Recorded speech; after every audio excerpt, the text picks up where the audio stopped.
মেয়েকে নিয়ে আপনার স্বপ্নটা কি? আল্লাহ ওর জন্য যেটা নির্ধারণ করে রেখেছেন সেটাই যেন আল্লাহ ওর জন্য কবুল করেন। এটাই খুব নির্দিষ্ট ভাবে যে এটা হবে সেটা হবে ওরকম কিছু নাই আমার। তবে যেটা হয় ওটা যেন ওর জীবনের জন্য ভালো হয়, ওরকম কিছু চাই। একেবারে ডাক্তারি হতে হবে, ইঞ্জিনিয়ারই হতে হবে, ওরকম কিছু না। না, আপনি কি আপনার মায়ের স্বপ্ন পূরণ করতে চান বা পারবেন, কি মনে হয়?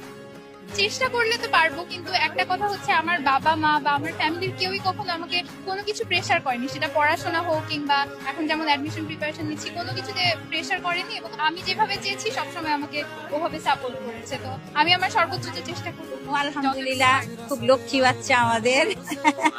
আমি আল্লাহ রাব্বুল আলামিনের কাছে কোটি কোটি শুকরিয়া, ওর জন্ম থেকে এ পর্যন্ত আমাকে কখনো কোনোদিন, আমার বাচ্চারা, আমার দুই বাচ্চায় আমাকে কখনো ওরা কোনো কষ্টের কোনো কারণ হয়নি, আলহামদুলিল্লাহ।